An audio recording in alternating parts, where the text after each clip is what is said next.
I'm Nate Jackson. And I'm Eben Britton. And this is the Caveman Poet Society. This is where we keep going back on this focus. In any sport at the highest level, you guys know, you guys lose your focus for a split second, you're getting cracked, or you're getting, you're letting someone rip by and sack the quarterback, or anything. Like if I'm taking my focus off, I'm getting knocked the fuck out.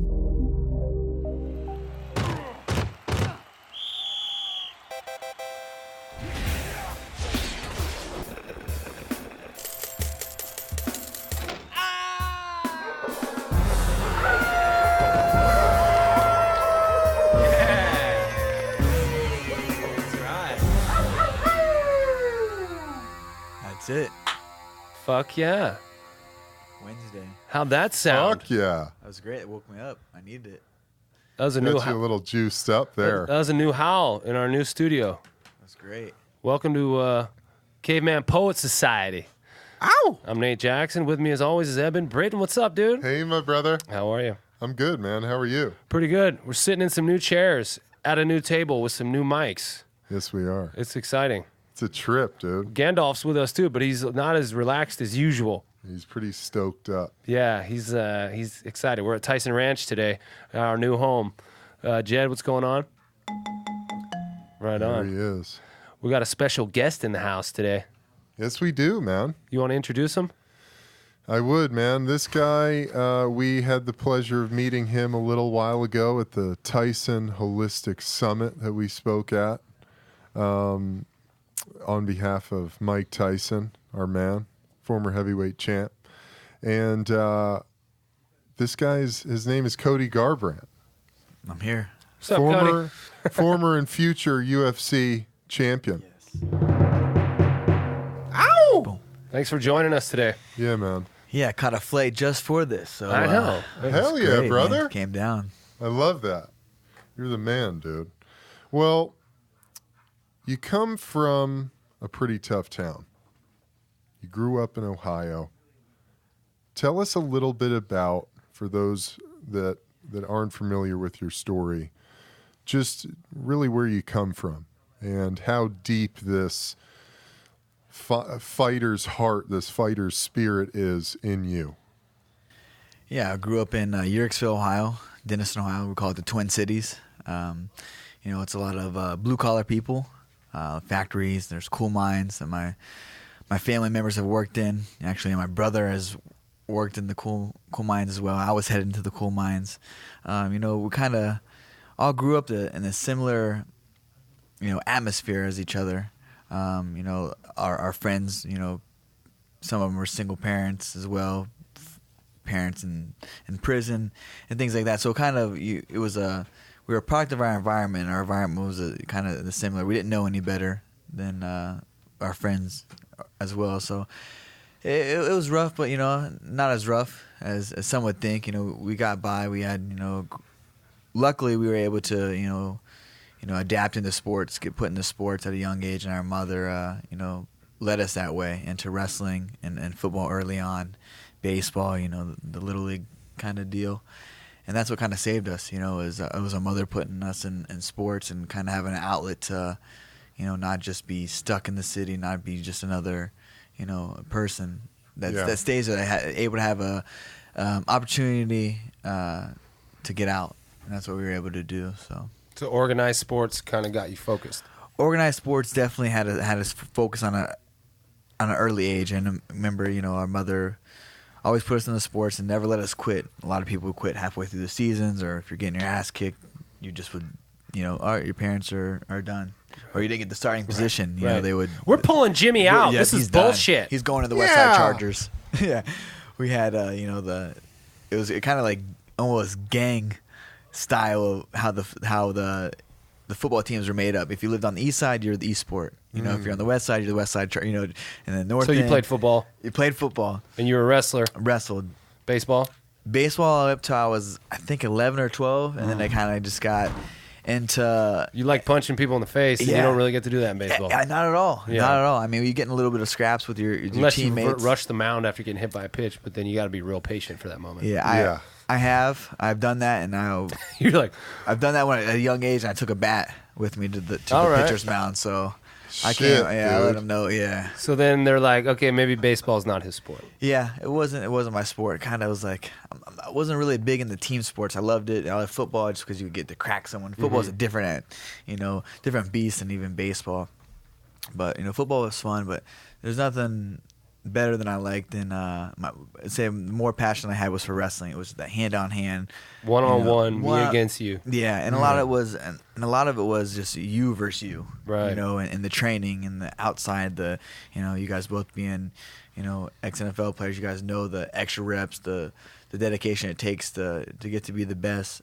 So it was like always pushing myself, even though I had, competition to look forward to. So that was something that I fell in love with just at an early age. Is just, I would say, just the dedication that the sport took to become the best. And another thing, I absolutely hated losing. I had an older brother that always beat the shit out of me and was always better than me, was stronger than me, smarter than me. Man, it just everything Zach was just better at.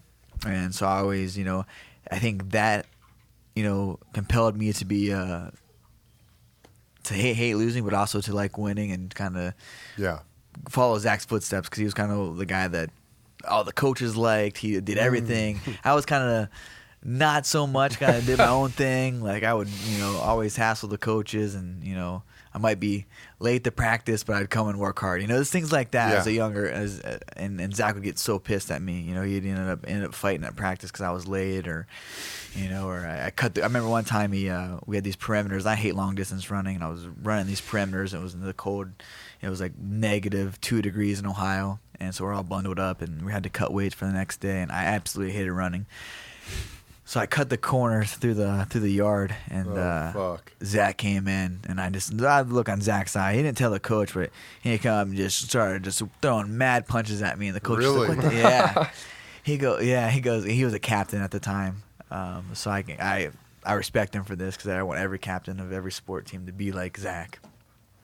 Him just started throwing haymakers on me, just busting me up when I was in the room. And we always would run, and then we'd have This is when you guys were on the same football team or wrestling? This is a wrestling team. So we were in the wrestling room. In high school? High school, yep. Yeah. And we were thawing basically from running out in the cold. Like you go in the wrestling room, it's all hot, and you kind of thaw. Then we go into team meeting. All right, breakdown. Here's the lineup. Here's the wrestle offs. The wrestlers are always running so fucking far, man. In high school, they'd be running like, dude, for days. No, I mean, I would always run up to the endurance, right? I would rather, for me, even to this day, I still do not run. I'd rather do something that I've always told. Running is not going to make me a better wrestler. Fighting is not going to make me running is not going to make me a better fighter. My uncle preached that. He's always did the road work. He maybe used to run and do sprints and all kinds of crazy things. So I'd rather, for myself, spar or do something that's going to translate to MMA. But yes, it will possibly make me a better conditioned athlete. Right. But I think it's a different thing. So yeah, going back to the story, Zach just comes in and just starts beating my ass. Zach. Yeah, comes beating my ass, and he was like, "If I gotta run him, you're running him." And then so that I never cut the corners again on that.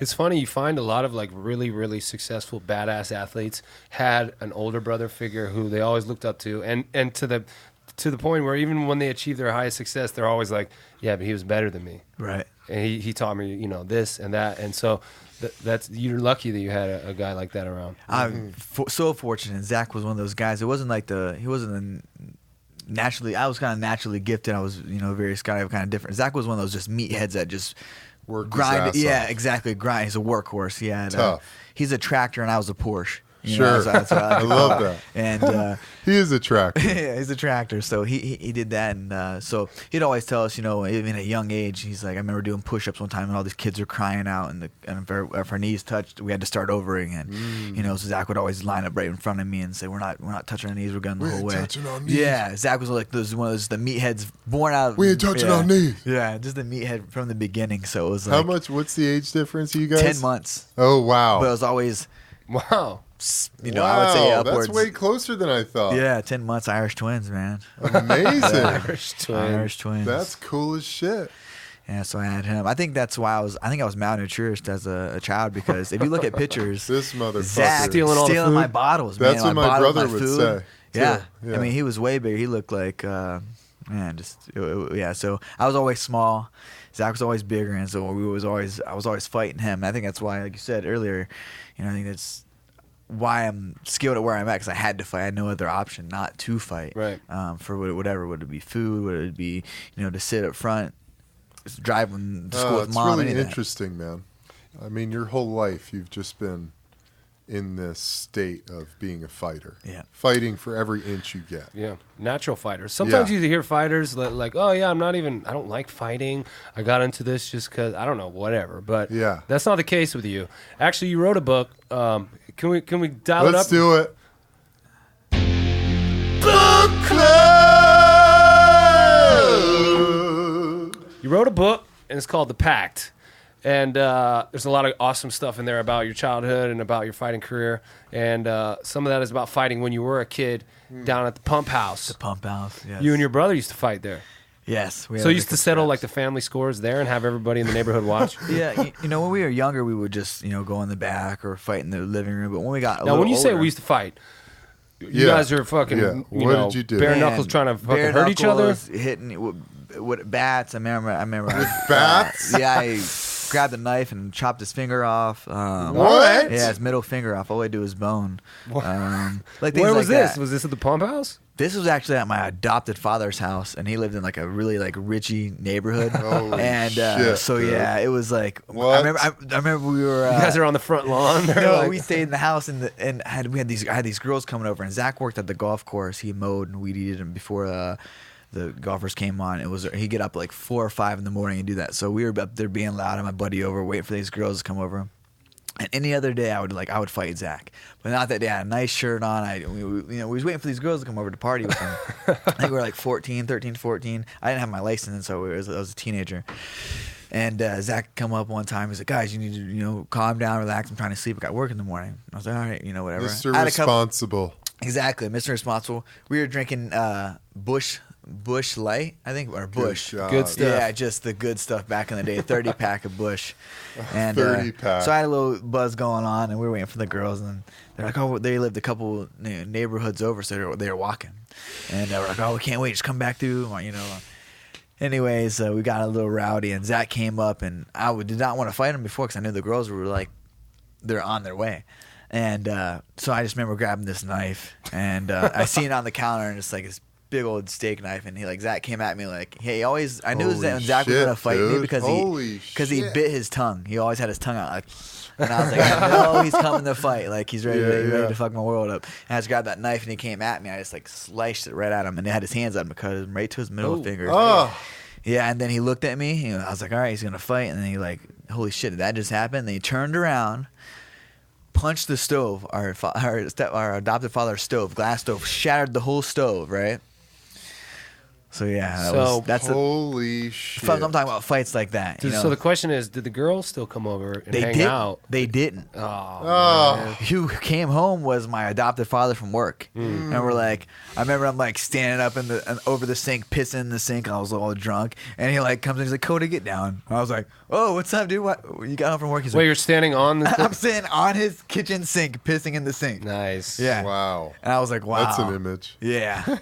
Yeah. I was like, oh, man, this sucks. Oh, man. So I guess the girls aren't coming. Because he knew. I mean, obviously he knew. I came home from work, and he was like, I'm just depressed. I'm like, oh, dude, we'll get you a new stove. Like, he was just, he was just mad. Zach broke a stove. Crazy times at Crazy the Garbrandt. times. So, yeah, when we fought, we literally fought to wreak havoc, to Fuck each other up. to fuck Yeah, each so other in up. your book, you talk about some of that fighting, some of the brawls and shit that would happen in high school with people around you, getting cracked with crowbars and things like that. And it started to put some things in perspective for you when you had a lot of close calls.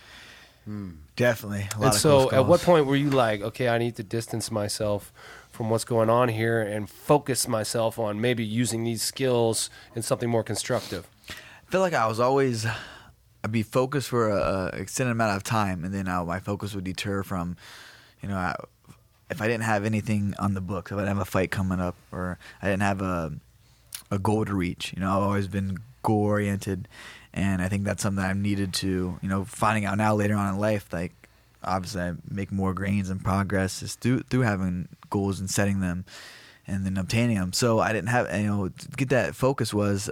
I remember I was 18. And 18 or 19, I was in a fight a couple weeks before, And my buddy got sucker punched, and you know how it goes, the big fights, and ended up knocking this dude out cold, and his tooth went through my knuckle. I have the scar still. And I see my other buddy had his shirt pulled over, and some guys were hitting him, went over and cracked the other guy, knocked him out. And I remember hiding in a bush, running down the street to go to my uncle's, and I was like, oh, I can't cross the street because it's the main street, and the cops are right there. I was like, man, this is crazy. So I'm hiding in the bush. Next thing you know, the cop comes behind me in the car, spotlights me. I gave him like 3 different IDs. You know, I was like, oh my gosh. I'm like, oh, these are my buddies. You know what I mean? He bought the story, let me go.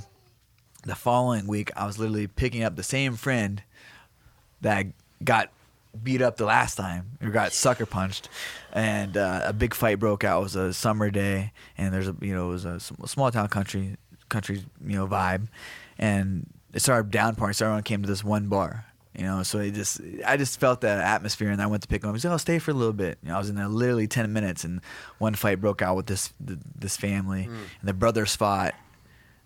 These other brothers, it's crazy. I mean, it's a crazy story. And this is hometown stuff. Everybody knows everybody. Everybody knows everybody. They've Right. been fighting with each other since they were in high school, and they're almost 50. Things like that. Like it's crazy shit. Like it's a small town, small town drama stuff. And I got caught in the crossfires of a big old fight, and ended up getting stabbed. Me and my friend got stabbed in the fight. He got his through his forearm, and he severed his bicep. And I got stabbed in the calf. And I'm not, the guy. Dude. Yeah, so it was a wake up call for me for sure, because I left college twice. That's a really cool scene in the book, and you describe it in detail about how you would end up getting your calf slashed, right? And the kind of the chaos of that moment when you didn't really realize that he had a knife until your boy yelled something at you, and it all happened so fast. You didn't even realize you were stabbed till you got home or whatever. Yeah. The adrenaline wore off, like when something like that happens, I think. Adrenaline's a motherfucker, man. Oh my gosh. It can be your friend or it can be your enemy. Yeah. It's a fucking warrior. Football's same shit. Dude. I mean, I never feel pain on a football field. I mean, I feel my shoulders out of socket, but it doesn't hurt. Right. Yeah. It's like someone put this back in, but there's no pain. No. And and that can happen in an instant like that. Yeah. It's totally true, man. It's crazy. And so your calf was pretty much hanging off. Yeah. Thing? Ended up getting, I think, 12 staples. And we got so I actually went to the hospital, and my buddy was there because he got, not knowing that he was stabbed as well. We went both to the hospital, and then all of a sudden the sheriffs were there. And this kid, that dude that did it, was severely beaten, I guess. So he was like, it was just a. But that guy who did it had just got out of prison. Yes, from my understanding, I think county or something like that. And I went to school with that kid, and I don't know, he wasn't all there. It was like a really like a. There's a crazy time in my life when I felt like I was doing good too. You know what I mean? Like I was I left college twice, so I had to kind of have that burden over. Like, all right, this is where I'm going. I'm going down this MMA path. I'm going to be a UFC champion. Right. Well, I had everybody and their brother telling me not to do it. You know what I mean? I was like, this is something that I've always loved. I'm a fighter because I'm a natural born fighter. It's always been around me, whether it was negative or positive. And I finally was like, I'm gonna take it into positive. And I started climbing the amateur ranks, and started getting known on the national level in the amateurs, and was getting ready to make my pro debut. Ended up getting stabbed. Things like that. Little setbacks. So you were how old at that time? I think I was about to turn 19. Okay.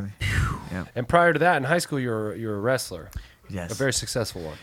Yes, I was pretty successful. I national and state champion. At what weight class? I was my freshman year I won states at 112 pounds, and then the sophomore year I wrestled 119 pounds and got second. And then senior year I got hurt my junior year playing football. Ended up not knowing until going into wrestling. What was the injury? Had a fracture in my back in my L4 and L5, and I had like 3 herniated disc. Oh, but I didn't know. Like every game, I would like be pissing blood. So I think I would run the ball so much, and I played the. Are you a running back?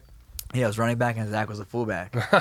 And then I was outside linebacker. And I All played every state special linebacker, team. bro. Wow. Yep, it was great. It was great. I had a good time. I just played because it was Zach's last year. He was a senior, and I wanted to play one more year with him. That's awesome. So yeah, I ended up getting injured, and then senior year I ended up getting into a fight with at 2 days. We were doing 2 days, and ended up beating this dude up pretty bad, and they kicked me out of school. So I went and moved in with my adopted father for the senior year and played for our rivals.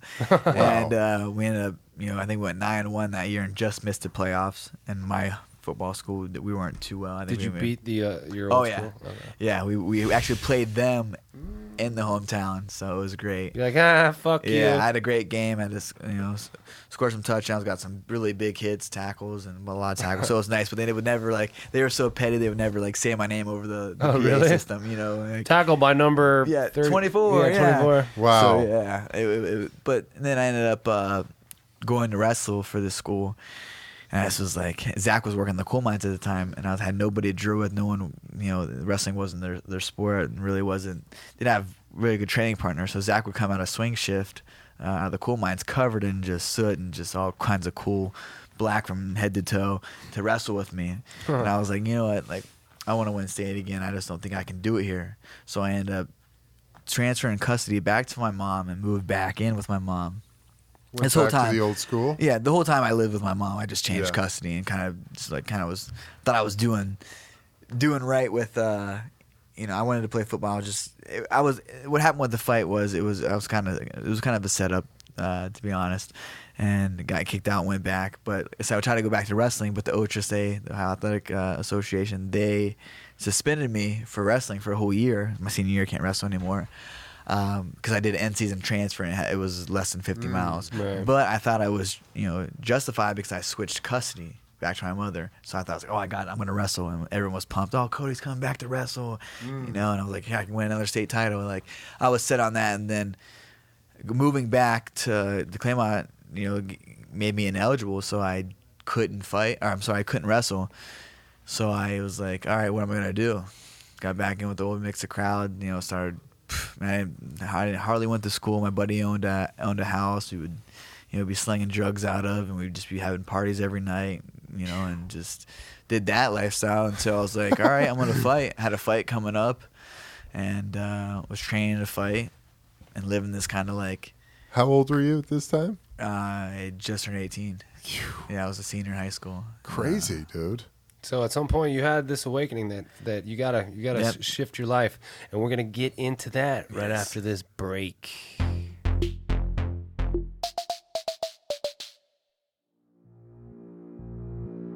The important thing is not to stop questioning. Curiosity has its own reason for existing. One cannot help but be in awe when he contemplates the mysteries of eternity, of life, of the marvelous structure of reality. It is enough if one tries merely to comprehend a little of this mystery every day. Never lose a holy curiosity. Albert Einstein.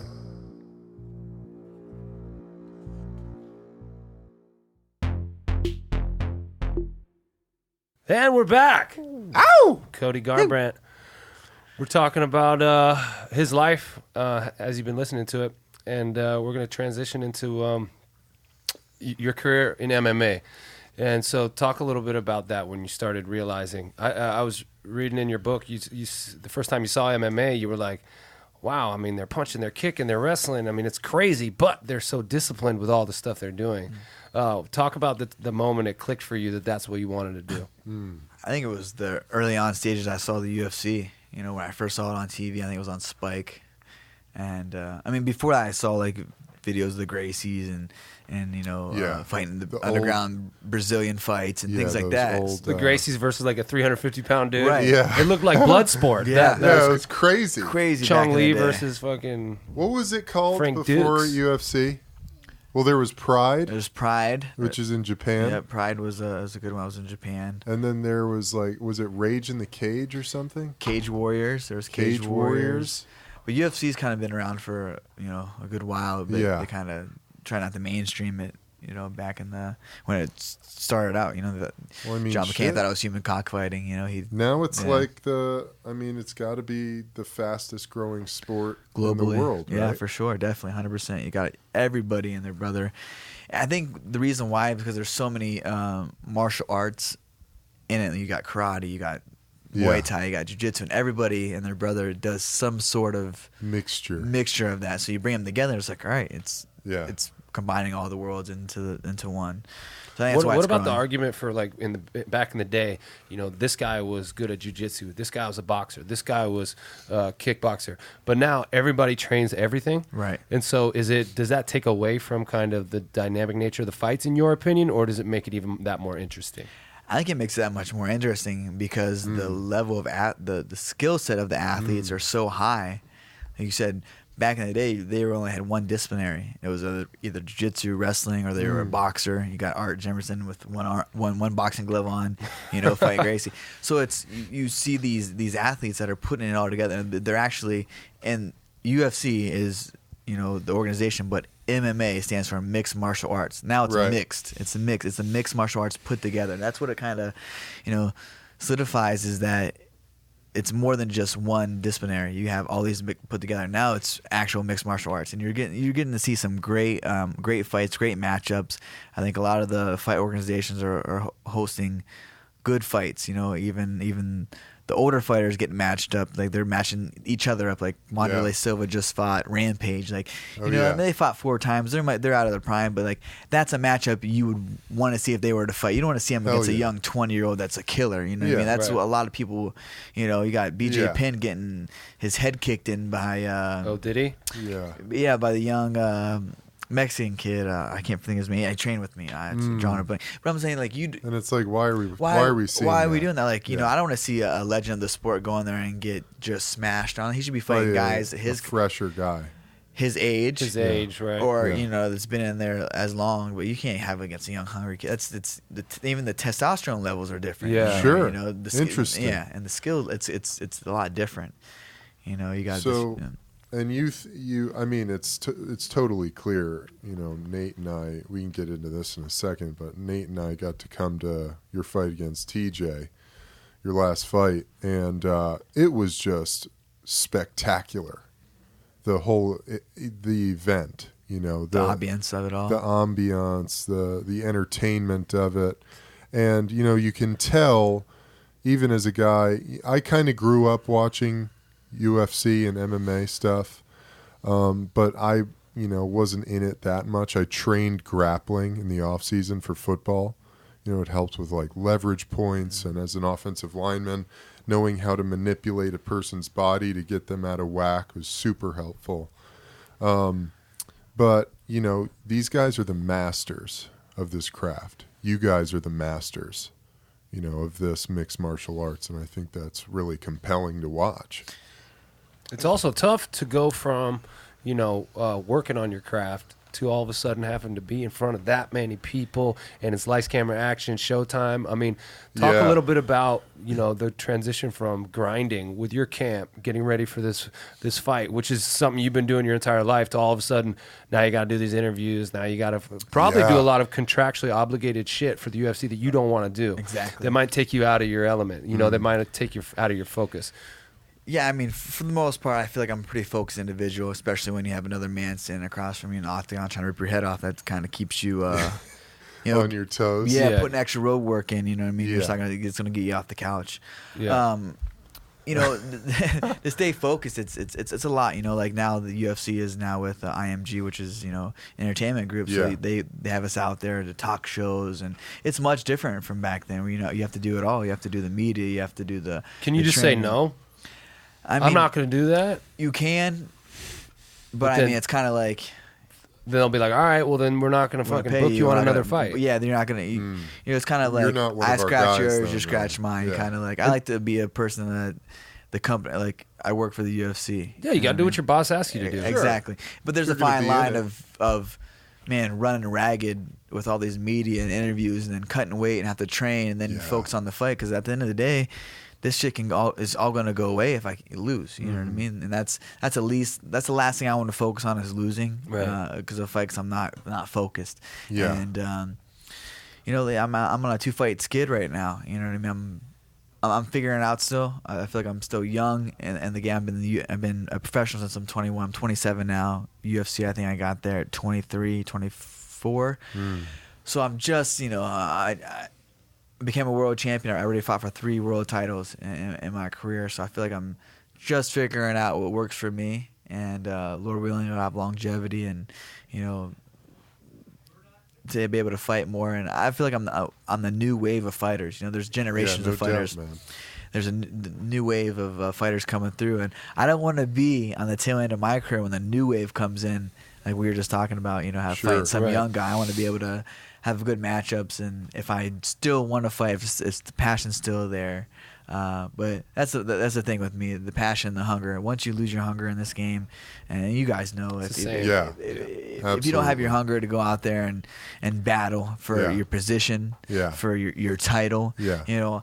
I was the best in the world. I was a world champion at 25 years old, and I had everybody and their brother coming after me. Yeah, no doubt. You know what I mean? I had to sit on the sideline because I was hurt. So I lost that momentum going into that. I was just been trying to pick it up since. And like I said, I've been on a 2-fight losing streak. But well, dude, I mean, that's all good. Like, you're still the same guy that you were when you won the title. And so you got, like, you know, football players, I would deal with the same thing. I was balling. All of a sudden, if I get cut, I'm still the same dude the next day. I don't have a job anymore. And now, you know, now I feel like a piece of shit. I feel like a failure, even though I'm really fucking good at what I do. You know? And so, you're on a 2-fight skid, but you're still that same badass dude. That same lion. Yeah, thank you. I feel that way too. I feel like I'm the best in the world. I just had, you know, if you look at the performances, I'm there. I'm right there. Just one little, you know, hesitation or a loss of focus. So we were talking about this word we keep going back on is focus. And any sport at the highest level, you guys know, you guys lose your focus for a split second, you're getting cracked, or you're getting, you know, you're letting someone rip by and sack the quarterback, or anything. Like if I'm taking my focus off, I'm getting knocked the fuck out. Yeah. And that's it. I'm waking up with the ref in my face, like this shit happened again. Damn. You know. So I was going to ask you, looking back on your losses, is there something where you're like, okay, that's maybe one of the reasons why I lost. Like anything in the training, anything in the day of, anything in the actual fight. I heard you in another interview say that, you know, you always learn a ton from losses that you have. And what are some of those things you've learned? I feel like from a win, you gain this sense of being invincible, almost to say, like, you're like, oh, I just knocked him out. So you don't really get to see your flaws or your holes, you know, because you won. I think you dissect a loss more so than a win, and how I operate. But my losses, I always grew from them. You know, these last 2 losses, you know, the first time was emotional, you know, and you know, no other reasons, just getting emotional, seeing him hurt. The second fight, same thing, all the way up to the lead up to the fight. He's talking shit in the media and, you know, trying to banner me into this, trying to goat me into it, and I was focused on it. But when I saw him hurt, it was that adrenaline that we spoke about before we jumped on this podcast. When I saw him hurt, I hit him with the jab, and his eyes were rolling the back of his head. Every time I hit him, I could just see in his eyes he was hurt. And that adrenaline spiked through the roof, and I was like, oh, fuck, I went into kill mode, you know what I mean? Like, I went into kill mode, and I know better to do what I did inside there that got me caught. I know better, but it was like kind of like you're just riding with it. You go, you know. And I just went and ended up getting caught with the right hand. Threw 3 right hands in a row. I didn't get my head off the lane. So that's another thing, being able to, I think, from both fights, controlling my emotions. But going into those fights, I feel it was a lot different from any other fights, both of those fights, because I think I was so cluttered with anger and emotion that it deterred my focus away from anger and emotion towards your opponent, just in like, I think my opponent for sure. We had you know, some, you know, bad some history, blood. some Exactly, beef. Some beef. Just things that was going on that was in my life. I was trying to like control or trying to grab a hold of, and I felt like I wasn't able to until, you know, you really just let go. You know, so. But being able to be in that flow state, I haven't been in that flow state in 2 fights, and that's right. I think that I've had a disconnect with mind, body, and soul. One of them are out of whack, they're not all connecting together. And when I'm one like that, I'm in a flow state. I feel like it might sound crazy, but I feel like I'm hovering over myself, and I'm watching myself kind of portray this fight, every fight from here on out. But then when I came into the TJ fight and let emotions get wrapped up and clutter my focus, and that, I guess, that negative vibe energy that was surrounding me really fucked me up, man. And Well, I feel like these days with the UFC, because I don't know if it was because of Conor McGregor and what he's like done with his shit talking. Right. And it's like Dana saw that was a good way to increase ticket sales and stuff. But now it feels like everybody's got to get into that mode, and so maybe everybody's dealing with some sort of what you're experiencing as far as this negativity and the shit talking taking you out of your flow state. And you guys are professionals. Really, you want to respect your opponent. Right? Yeah. And you don't want to be like, fuck you, motherfucker, going into it. Do you think that everybody's kind of getting thrown off by this new UFC? I think it works for some people and it doesn't work for others. Conor, I think it works for him at times, and you can see it doesn't work for at times. Yeah. I think it's obviously the style matchup, skill-wise, but also personality-wise. If you have a Khabib who's centered and focused, after fight shenanigans, he did that. But leading up to the fights, on that, you gotta go, dude. Wouldn't you be so fucking pissed off if this guy is talking this much shit to you about and getting personal and getting digging deep? Some gnarly shit. And sure, it's a professional fight. You don't want to see a guy lose control. I think, it was pretty epic what Khabib did. But for his team to come into the fucking... That was crazy. Something's got to be done about that. That's that mental warfare. I think that's what we try to portray as fighting. Because you guys are at the highest level. Mental warfare. Everyone's tough. Everyone's fast. Everyone's skilled. Yeah. It's the mentality that separates the good from the great. For sure. And I think that some people would take these tactics as mental warfare as being, it does. You can get someone's head. You can just, just like Mike. Mike's out here. He would say before he would get in their head, he could see in their eyes, the way they carried themselves. He could just feel that presence. I can feel that off people too. The vibes that they throw off. So if you're in their face or you're getting an F stare down, you can feel that the next day what kind of fight's going to bring. Just at the weigh-in and the stare down, you kind of know how it's going to go down? Man, I knew I was going to beat Dominic Cruz way before that reason. But what made me sleep the best was the night before the fight. And sometimes I don't sleep the best before the fight because I'm up and I'm jacked up. I'm going to go to war tomorrow. It was hard to go to sleep before games. Man, you're about to go crack someone. That's why they gave us Ambien. Yeah. Yeah, exactly. Which is horrible right before the fucking game. Yeah. Crazy. Take NyQuil. So I remember doing the weigh-ins, and me and Dominic got into an altercation where he tried to come at me, and I could just see him moving. At the weigh-ins, he was trying to fuck with you? We kind of got into it a little bit, and Dana was kind of break it up, but I could see just his muscle twitches and how he moved. And I was like, dude, he's too slow. Because everyone told me he's fast and he's unorthodox and punches come out at different ways. Footwork. And I was like, I just saw him because he was moving, trying to get me, and I was like, oh man, this guy's slow. And I said that to him, I was like, you're too slow. As I'm telling you, you're too slow. Damn, brother. And so I felt like that, but like I said, there's a clouded mind going into fights with TJ. So now, I've learned from that, and my whole entire life I've had to learn the hard way, unfortunately. But it's a blessing. I'm here. I'm able to go in there, Octagon, and fight again. So I'm thankful for that. But I've learned to, I just gotta control my emotions, and that's just being in sync. I've been doing his breathing techniques and just we spoke about it last week. Yeah. Just his meditations that he does. And I used to I got away from that. I used to do my float tanks. I used to do hyperbaric chambers. I used to get up and do the same rituals every day, or how I'd even be down to where I would tie my shoe almost like OCD kind of. Yeah, sure. So I kind of pulled back from that, but I think I just need to just dive back into how I was so focused on that. I would always show up. I'm always to the gym, the first person. We used to have a sign-in sheet. I think that, excuse me, our one coach, he's not there anymore, but he used to make a sign-in, and I was the first person 90% of the time. We did they had his assistant work, and I was 90%.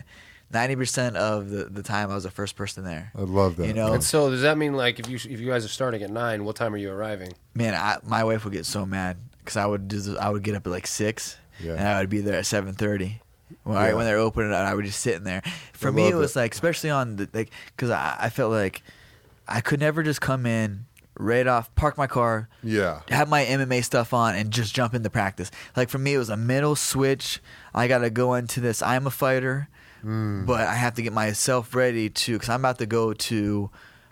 For me, it's not about who I'm training with or how hard they're going to go. It's about how hard the pace I'm going to set. So really, it was how hard are you going to push today in your mind? Are you ready for this? Are you So I mentally got prepared before I went onto the mats and trained whatever day it was, whether it was sparring day. Sparring day, I would get there and I would treat it like a fight.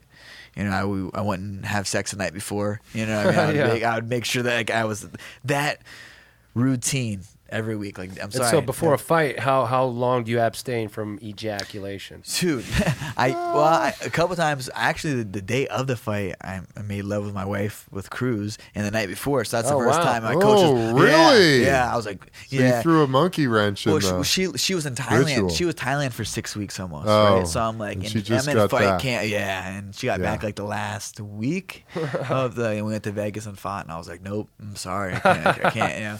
So we did that, and she was all worried the whole day, texting me like, I'm like, relax, it's fine. That's the best. I feel great. Yeah. But the last Babe, two I fights, feel great. last 2 fights, I stopped like a month out. Oh, wow. And I was like, I don't know why I don't did know, that. bro. I just listened to one of my coaches, like, yeah, bro. A month Yeah. is long. So when you Wow. finally did you fucking blow a wall out? Dude, it was done. I was done I'm good for a month. I'll see you in a Whoa, month. whoa, Yeah. whoa. Yeah, it was Holy bad. shit, bro. Man, We might well, have had another kid if she wasn't pregnant at the time. right? Yeah. Well, she might not be here right now. Right, You might yeah, have that's for killed her. sure. Yes. Jackhammer style. Well, we're going to get into some more training stuff. We're going to take another quick break right after this.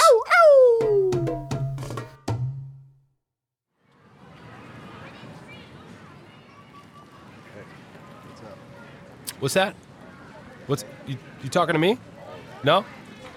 No, of course not. He's wearing headphones. Everyone is wearing headphones. Everyone is covering their ears like a child who doesn't like what mommy is saying. Same thing, only this mommy is mommy nature telling you that you're way off track. Your ears are important and you're not using them. You're willfully cutting your sensory perception by 20%. You are creating a missing link between reality and perception, perceiving false realities. Did I mention the truth makes a sound and you're not hearing it? The truth doesn't taste good enough for you. You need ear candy, a way out of the difficult human interactions that nourish us like vegetables do for the body. You need ear broccoli. That's right, ear broccoli. The ambient noise of life is ear broccoli. You must hear the world to know the world. The cries, murmurs, crashes, sirens, whispers, beats, car horns, laughs and cries and children's voices, pets, tables and chairs, hissing machines, footsteps up the stairs, arguing couples, bitching, shuffling slippers, nervous pattering of the knee, meaningless words, guitar riffs, misuse of literally cups and saucers, resolutions and plans. This is the symphony of the moment. It is yours to enjoy. But when you cover up your ears and play the same fucking songs in the same fucking order, your mind gets locked into patterned digressions, familiar thoughts, and easy fucking escapes. And when the moment needs your ears the most, in times of action, your headphones will get you killed. Take your earphones out and listen to the world. Welcome back to the Caveman Poet Society. We are here with the man, Cody Garbrandt. So I'm curious, how deep is the beef with TJ?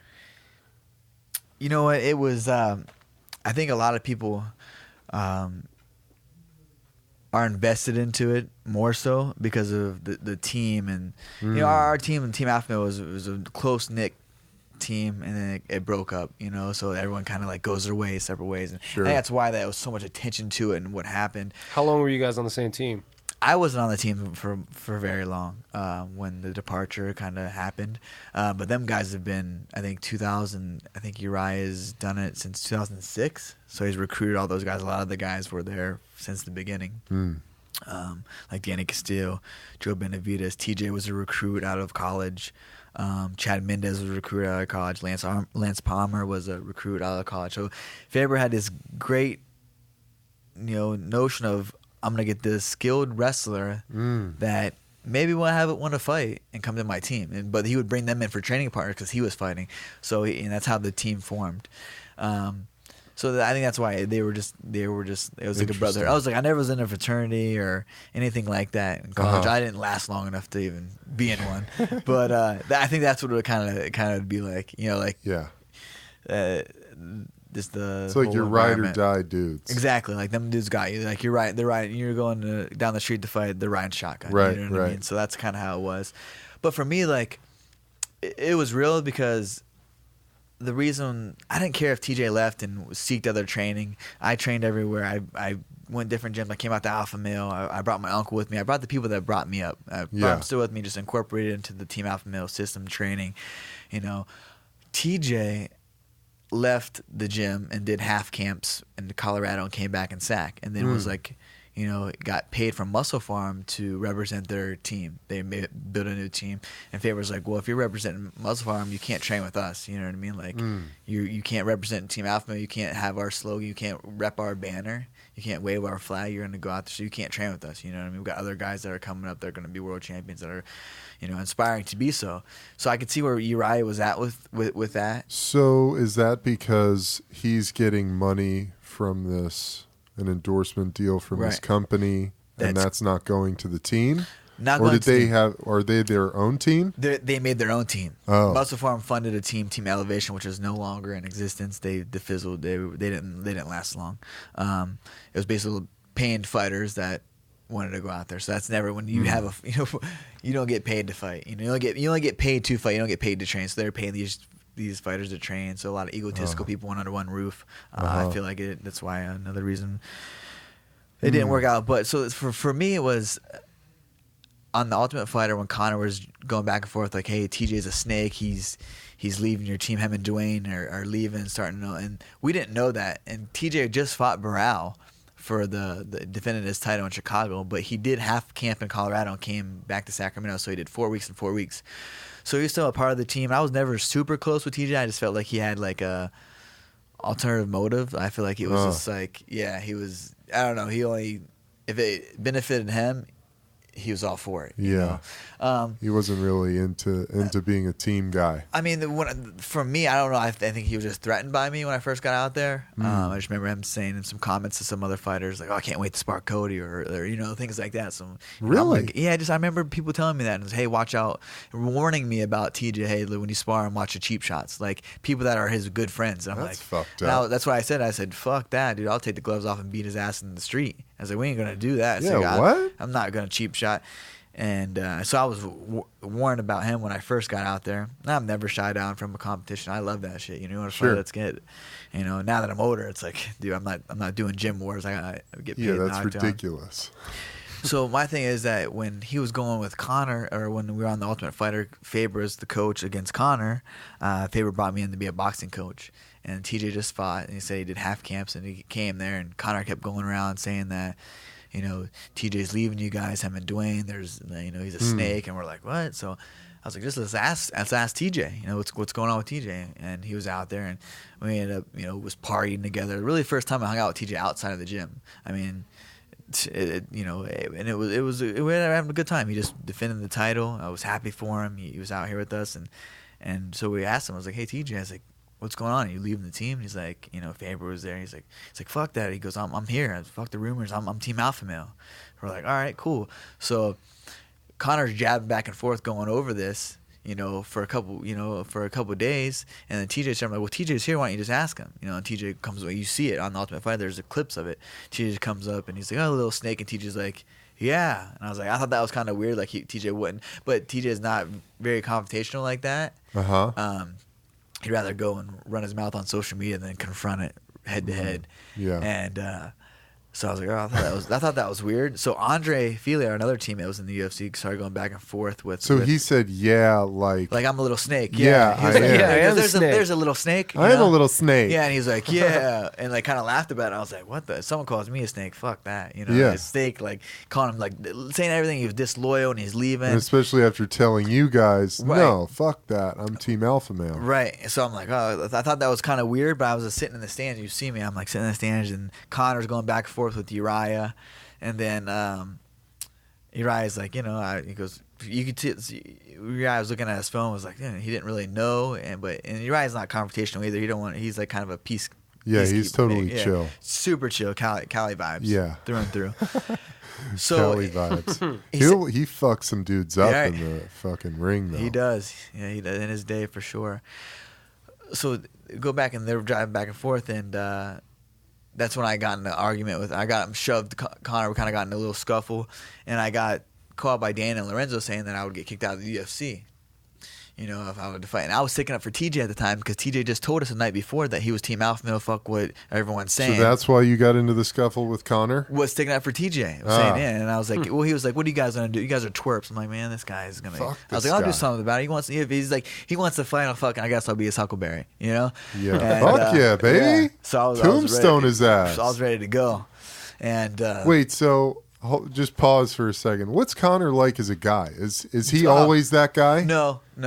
I mean, after we had Dana had a party, we had a house, we kind of squashed the beef. Like, hey, look, I'm gonna stick up for my boys, and we understand loyalty. Like TJ is not necessarily my boy, but he's on my team. Yeah. It's like I'm gonna stick up for him, especially when he's having a conversation where we're out in the club party. He's like, dude, I'm Team Alpha Man, I'm with you guys. We're hanging out. Like, you know what I mean? Like, it was just.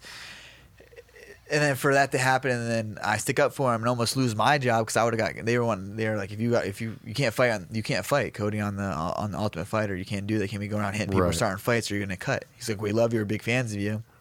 We'll cut you. So I'm like sitting there thinking the whole time. They finally get back to Sacramento after the show aired, and TJ and Uriah had to sit down, and TJ already had a house out there, was moving out to Colorado, and was leaving the team.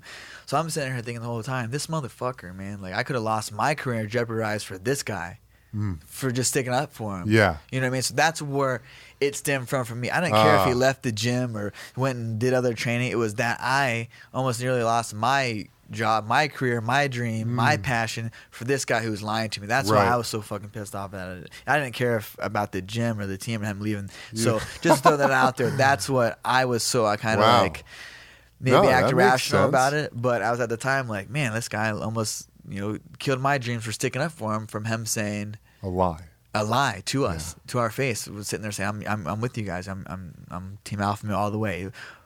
Word for word, that was I can still remember him sitting there saying that to us. And almost losing my job. So that's where the bad blood flows from. And I think it just got blown up in the media, and obviously, that's what we were talking about. How they sell the fights, and this is the UFC caught wind of it, and they wanted just to run, and then the media caught wind of it, and they just wanted to run with it. They use it as fucking promotional material, man. Yeah, exactly. totally. They use your actual emotions, your life, your shit to help them sell the fights and stuff, man. Totally. The media always twists everything, dude. They Big can't take something and just like present it for what it is. Never. Yeah. They always got to twist it to fit their narrative. Anything you say, I remember going and getting questions on it early on when TJ left, and it was.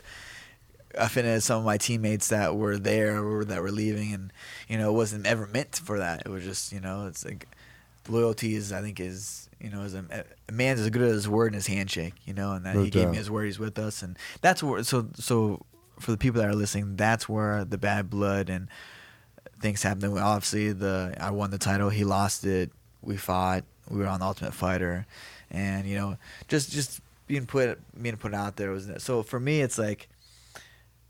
It is what it is. I feel like it's past that. Yeah. For sure. I mean, he has 2 wins over me. Hats off to him. I'm happy for him. He's a great competitor. I just know that I'm coming back for it. For sure, man. Love it.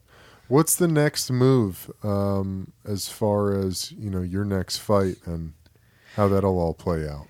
Yeah, I'm just dealing with a little bit of injuries right now. I'm just trying to armor my body before I go into camp. So that's what I usually do after fights is kind of just build myself up so I can tear it down in camp. And then how you doing it? How you building yourself up? Because we're at Tyson Ranch right now. Eben and I met in the cannabis space. We all love cannabis or feel like it helped us recover from injuries. Psychologically helps us rest.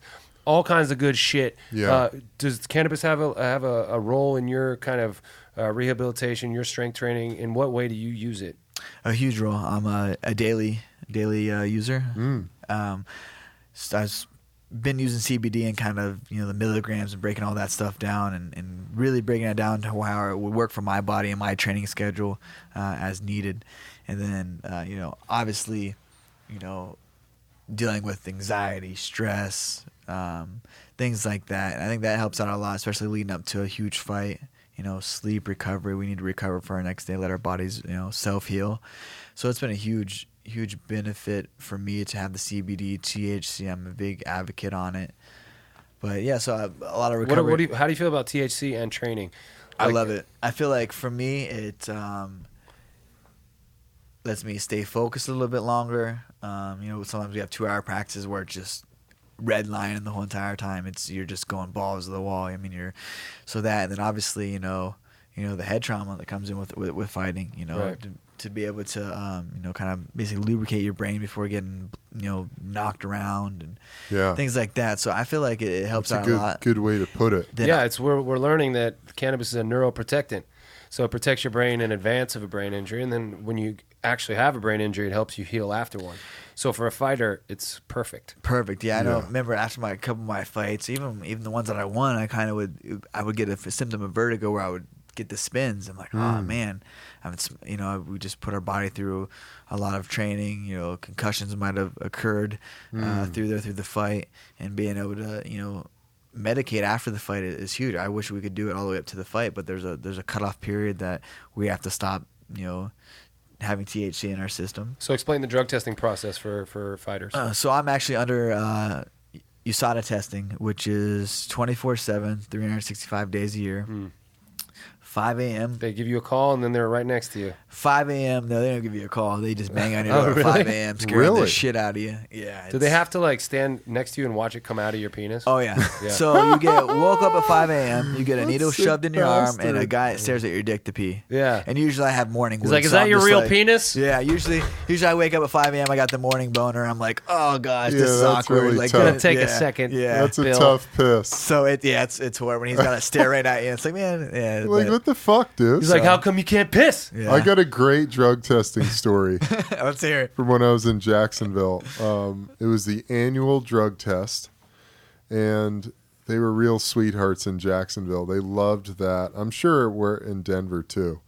But, Nate, they come in. We're all in this hotel for training camp, and the dude comes in and bangs on my door. It's like somebody's coming through my door with like a fucking battering ram. It's like, what is the deal to wake me up at 5 a.m. to come and take this piss? So I go in there.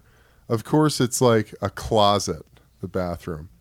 And pretty sure I have morning wood, and I'm like standing there trying to piss, but I can't piss because I have to shit. That's the worst. So I shit in the cup, right? No, so I'm like, hey man, I gotta sit down. And he's like, whatever. Okay. Just leave the door open. And I'm like, okay, great. So I sit down, I take a shit, I clogged the toilet. Oh, wow. I clogged it for the rest of the day. Those assholes, they got what they deserved. Wow. It turns out it wasn't even the drug test guy. It was just some stranger. It was just some who dude. wanted to see my dick. Some dude just wanted an autograph. So USADA testing, so they can come anytime, any day, throughout the year. But like if they came today, we've consumed a little bit of cannabis. Oh yeah, you wouldn't get in trouble. No, so it's a crazy thing. They're just trying to really test for the PEDs, the performance enhancing drugs. So it's my understanding, and we have some the week of the fight, have all these meetings and this and that. So basically it's 6 hours before the fight, 6 hours after the fight is considered in competition. So right now I'm out of competition. Okay. So I can, every time that USADAs came, I've literally probably been able to piss through, burn the cup, THC that I had flowing through my system. Like, this is going to be a good one. They also take blood, but they're just trying to. They're looking for steroids. Right, performance drugs, which is understandable. Which if that's what you're trying to find, then I don't know why you have. Yeah. Hopefully, the UFC or MMA, the organizations, actually the athletic commissions will allow, maybe a higher, dosage threshold, which they have moved it up. Yeah. But How do it's you like, know? well, as the science kind of progresses and we start to figure out what's really going on with the plant, they start to move up their thresholds a little bit. Like the Right. NFL is the strictest of all the leagues, and they still allow barely any. But even they're starting to tick up a little bit. You know? they did, right? They Yeah, just and raised so it. the more we realize, and the more the science comes out, and people start studying it, and especially combat sports and your brain, and they're going to be like, okay, this actually makes sense. Yeah. And in addition to that, you're going to need less opioids when you're taking cannabis. You're going to need less Adderall, things like that. Like, Yeah. there's so many other drugs you don't have to take Yes. if Yeah. you're taking cannabis instead. And once the leagues see that, it Advil. actually makes their players healthier, Yeah. and it's probably reduces their healthcare costs. Do you have healthcare for them? How does it work? Like, No, Yeah. I don't. I have my own. Oh. I pay for my that's own. so because you're a individual contractor, kind of like. Yeah, I mean, you know, when I'm injured and stuff, the UFC has treated me very well with the injuries. They've taken care of me. But I know some fighters that are in the UFC that's torn their ACL in fights, and you know, In the fight, and they won't take care of it from my understanding, you know, but because they can't prove that it happened in the fight. Well, in the fight, they do. They're pretty good at that. Like, you know, if you have, you know, injuries in the fight, they're usually, you see a doctor right after you go outside the octagon. The doctor checks you, hey, you good? And then you go back into a tent. They check your hands. They have, you know, all these physicians come in and Will do they blood cover pressure. surgeries? Some probably Some? gotta Yeah. convince them that you need it. And Right, they- in the fight they do. If you got injured in the fight, but say if I was training for, you know, a fight and maybe tore my ACL, I don't know if they would. Maybe I hope well, they what would. if you trained it or you tore it like a week before, and then you're just like, I'm just gonna not tell them, go in, and then be like, during the fight. A lot of fighters do that, Yeah, I man. A can lot of imagine. fighters go in there and be like, "Oh, okay, well, I needed heard this thing My before." shoulder's been bugging, or my knee's been bugging, or my neck. So here's what happened. You know, list all of them. Here's what happened in the fight. How are they going to be able to know? Yeah. It's Yeah. kind of hard to be like, no, it's a fight. You know? Yeah. You knocked him out in 10 seconds. Oh, this happened. Right. You're like, I knocked him out 10 cents, but I tore my ACL. I need shoulder surgery. Yeah, and warm my up. wrist. I know people that get hurt before warming up in the back. They don't even make it to the fight. It was God, like rolled his damn. ankle pretty bad Damn. and didn't even make it to the fight. You know, things like that. So I mean, That'd just be kind of freak fucked up. accidents. Yeah. I mean, you train all that time, you're about to walk out there, or you're my buddy Nad. Namarawa, he just got signed to the UFC. He was getting his debut, getting ready to walk out to the Octagon. They were in Hamburg, Germany, and the guy didn't. You have to pass a pre-fight physical before you go out there. Some, you know, athletic commissions are different, so obviously this was right before he walked out, because literally he was getting ready to walk out and had to stop him, say your fight's off. The guy didn't pass. Wow. Yeah, so he was getting. Like, Oh my gosh. How- Sucks. you're about- What was the issue? I'm not too sure. I think it was some kind of eye condition. I think Interesting. LASIK or something. I can't remember. Well, Crazy, dude. Crazy stuff happens, you know, like you don't really hear about it, you know. So we could talk about this stuff all day. We're almost out of time. That's Yep. that's an hour. It's crazy, dude. wow, crazy. went by. Is there anything you want to plug, like social media or your book, for example, that people can find it? Find you? Yeah, my social media, find me at Cody_NoLove on all my platforms. Real quick, where does the no love come from? Yeah. The No Love actually comes from it's my fight moniker, and my uncle gave it to me when I was younger. I was in there beating some of his guys up that he trained. I don't even think I was a teenager at the time. I was just in there sparring, sneaking off to the gym, and you know, sparring with some of these pros and amateurs he had, and I was in there beating him up, and he's kind of like, he rides him pretty hard. He's like, man, you're getting beat up by a kid. This kid's showing you no love, like, you know, like, and it kind of like someone's I love like, that. and the next time I came to the gym, I was like, Cody No Love's here, you know, and because I would a always, great nickname. yeah, because I was at the time that I was going in there, my uncle didn't work with me too much, so I just went and fought, like just straight up fought. You know, I was skilled, I was athletic, I had wrestling, but until my uncle really started refining my craft, I started, could pull, pivot, slip punches, but before it was a straight on fight. And I was young, so I was like, I was sparring these older guys that are like, what the hell? This kid Hell has yeah, cardio for a dude. day, things like that. So that's how so it's pretty cool. My uncle gave it to me, No Love, and it just stuck with me, Cody No Love. Nice. Badass, man. The book, The Pact. You can- Awesome. Yeah, thank you. That's you can find that on thepack.com. Awesome. Also, like Amazon or Amazon, yeah, you can order on Amazon. It's a perfect little gift coming up, Christmas coming up. So Yeah, get your hell yeah, loved dude. ones one. Get Nice. yourself a copy. Well, thank you so much, brother. Yeah, thanks, Cody. Thank you guys. Had an honor. It was an honor. This is awesome. Thanks for the first class flight down here too. That's right, man. We Hell treat yeah, our brother. guests fucking That's top right. notch, man. Top notch, baby. Hollywood. Ow! I hope you like that knock on the door at midnight. That was we sent that for you. That's right. We do a little outro here, Cody. Outro, I'm with it. Let's go. So, anyway, all our fans, thank you guys so much for listening. You can find our podcast on iTunes, Spotify, Stitcher, TuneIn, anywhere podcasts can be found. We will also be available soon on some... Oh, fuck, we should cut that out. But that's okay. Anyway, you guys know what to do. Give meditation a shot. Be mindful about what you eat. Get out in the sunshine. Get some exercise. Get a little sweat going. It feels good. Go connect with a neighbor. Do some real good in your community, just with some human connection. So until next time, we love you guys. Everybody did a really good job on the pod. Said everybody did a really good job on the pod. Said everybody did a really good job on the pod. Said everybody did a really good job on the pod. Eben, Yes. did a really good job on the pod. Thank you. You're welcome. Nathan Yeah? did a really good job on the pod. Thanks. Cody! Cody Really good job on the pod. did a really good job. Jed! Jed. Really good job on the pod. Yeah, you did, Jed. Everybody did a really good job. Everybody did a really good job. Everybody did a really good job. Everybody did a really good job on the pod.